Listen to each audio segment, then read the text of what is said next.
fazendo com que prenda o público. O público, no Atenção. fundo, acha que o coso engraçado e possa fazer um julgamento, não tem graça. Eu acho que a gente tem uma necessidade de achar graça das coisas também. E isso é meio Na patético. novela não é de achar graça, porque novela é de sofrimento. E eu só vejo as gurias postando no Facebook, eu sofro com a fulana, eu sofro com a Mas, isso, ciclana. mas essa é a gente, jogada jura? do gracioso. É isso que eu quero dizer. Eu Fica acho chorando, que se cara. torna patético porque tu dá valor a algo que não é real. Claro que existem realidades do dia a dia e tal, mas essa construção, dizer que este é aquilo, o outro... Aliás, a própria TV tem esse troço maluco, né? Que a gente vê assim, que é uma sociedade do espetáculo. Aquilo é um espetáculo. Tu vai ter que achar graça, tu vai ter que chorar.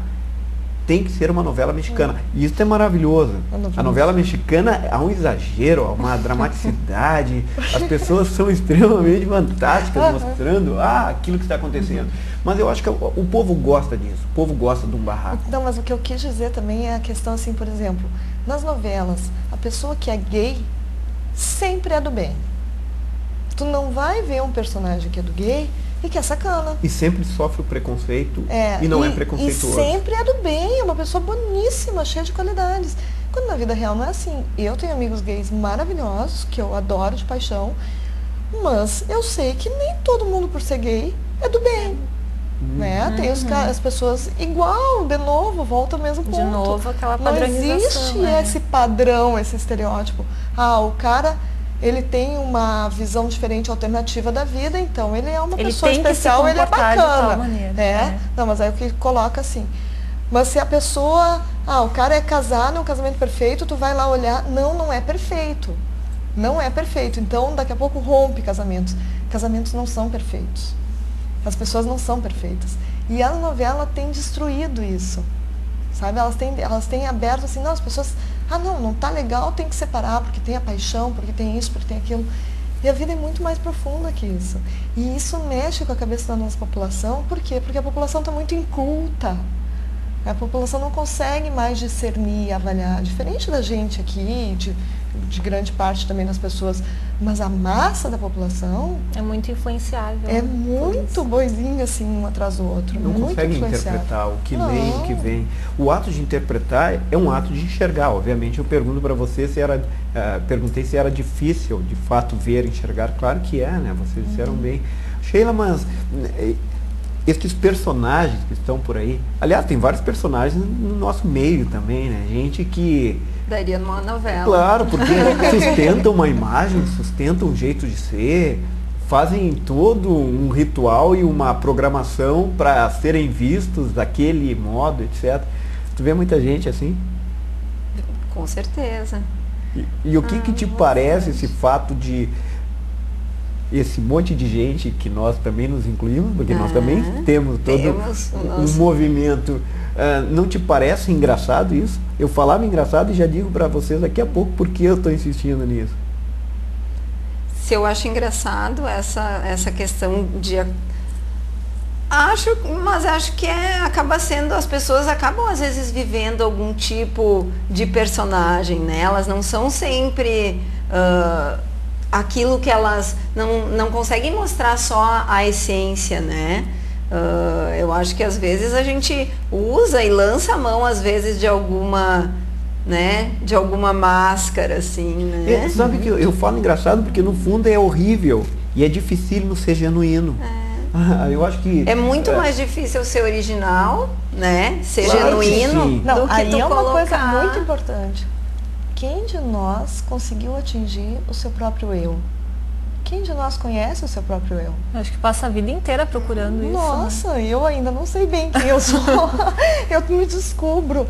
Cada vez eu me descubro alguma facetinha. A gente não sabe bem, a gente está se buscando. Essa é a evolução da nossa alma, né?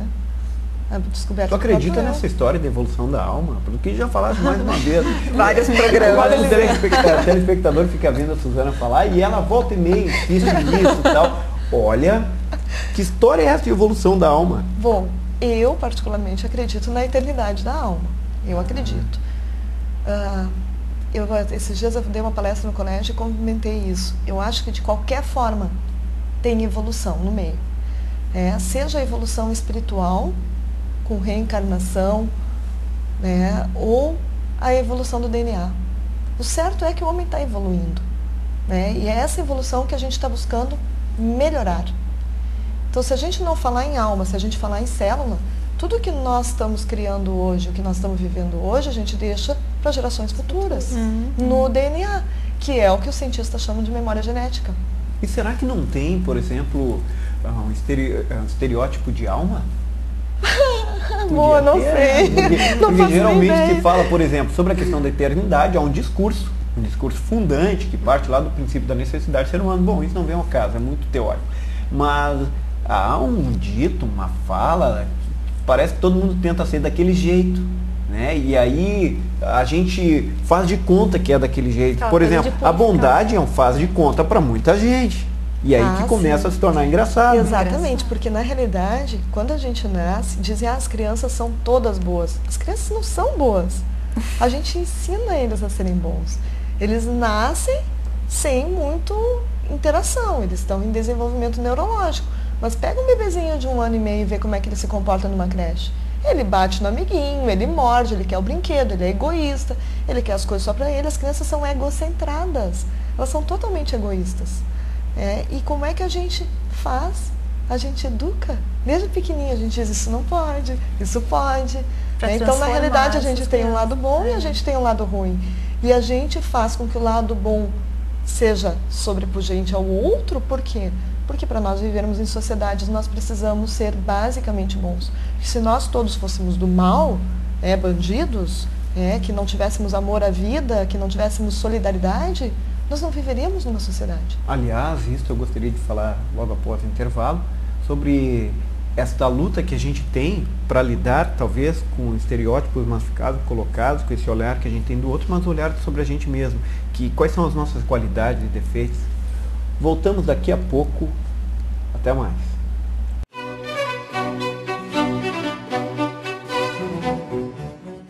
A Drogaria Dresch é associada à Rede Vida Farmácias, que é referência no ramo farmacêutico, conhecida pela confiança, seriedade e excelência de seu atendimento. Possuímos teleentrega, convênios com empresas e ótimos descontos. Drogaria Dresch, na Benjamin 711, em Lajeado. Felicidade. Se ela fosse uma coisa, que forma ela teria? Se pudesse ser tocada, a felicidade seria sólida ou se desmancharia no ar? Se você pudesse escutá-la, escutaria com os ouvidos ou com o coração? E se a felicidade tivesse um perfume, que cheiro ela teria? Água de cheiro. Bonito é ser feliz.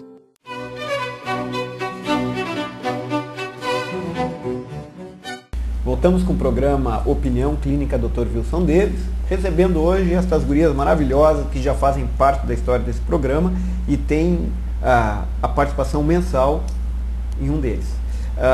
Todo mundo já conhece, Sheila Volchi, que é nutricionista, a Ana Teves é fisioterapeuta e a Suzana, que fala bastante em alma, é médica pediatra. Então, gente, nós, nessa tentativa de falarmos a respeito de estereótipos, estamos levantando várias considerações e condições.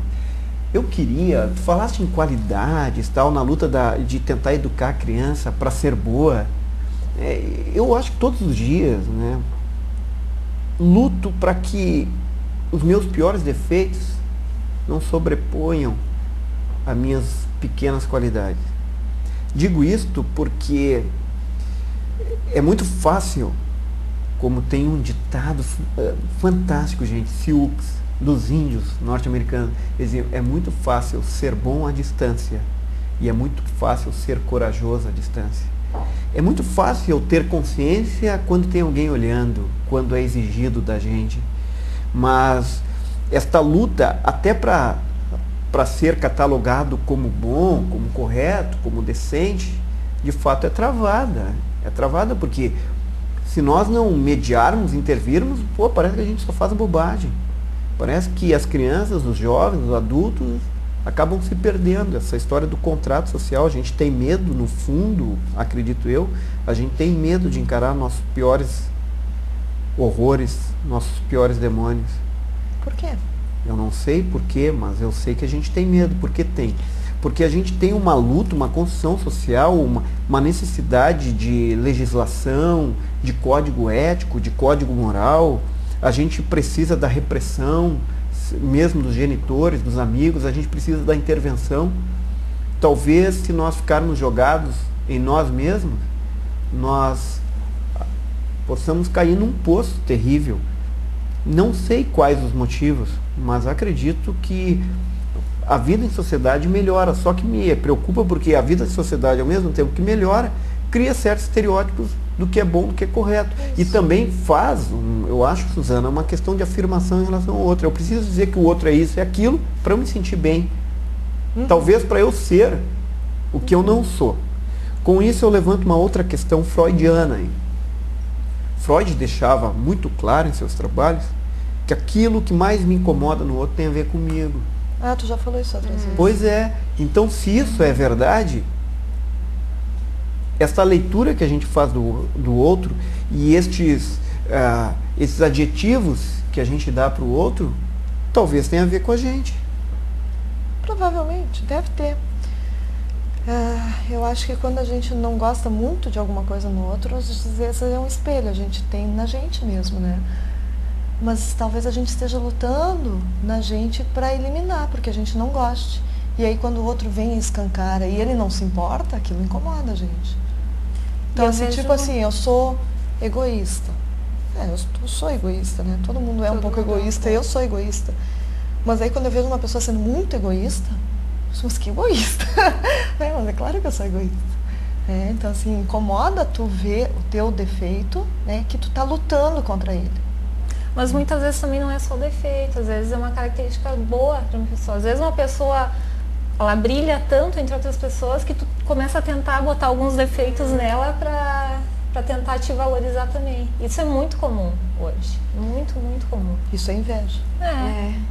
Mas eu acho que é tanto as características boas como as más, eu acho que as duas é difícil a gente identificar na gente. É sempre muito mais fácil, né, tu identificar características nos outros, né? Hoje a gente estava fazendo um grupo com um paciente oncológico lá no hospital, e aí era uma dinâmica, enfim, onde cada um sentava na frente do outro, né? E iam se fazendo perguntas para as pessoas irem se conhecendo dentro do grupo.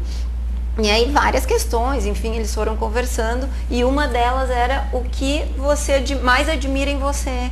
E aí as pessoas meio que travaram, assim, porque às vezes é fácil tu dizer que tu admira outra pessoa porque ela, né, ela é bondosa, ela é caridosa, ela é bonita, mas às vezes tu pensa, o que é bom em mim, o que é ruim em mim. Às vezes é muito mais difícil tu identificar. Quando alguém pede para tu descrever alguma qualidade tua, às vezes é mais difícil tu descrever uma qualidade do que um defeito. Defeito, eu sou uma pessoa teimosa. Agora uma qualidade, daí tu fica, né? É mais difícil às vezes. Talvez isso seja herança de uma sociedade judaico-cristã que não se poderia justificar qualquer tipo de qualidade ou boa ação sem que se caísse no pecado da soberba. Então a gente parece que tem uma dificuldade de lidar com isso. Meu Deus, tu falou a palavra soberba, eu lembrei dessa palavra hoje. Como tem pessoas que usam essa palavra e tem uma soberba incrível. E hoje eu tinha pensado nessa palavra, não é uma palavra muito comum, não, né? Muito e eu pensei exatamente nessa palavra, soberba, se achar mais do que os outros. E às vezes, de repente, é essa carga que a gente tem quando, quando vai identificar alguma. Na realidade, essas pessoas que se acham muito mais do que os outros são pessoas muito frágeis, com o interior muito fragilizado. E que elas mesmas se acham muitos defeitos. Mas aí elas põem uma carapuça assim, né, de inatingível, de orgulho, de vaidade, de eu sou, né? Para que não consigam enxergar Para que não consigam atingir a fragilidade. Tinha um filósofo chamado Kierkegaard, ele trabalha muito a questão da angústia e tal.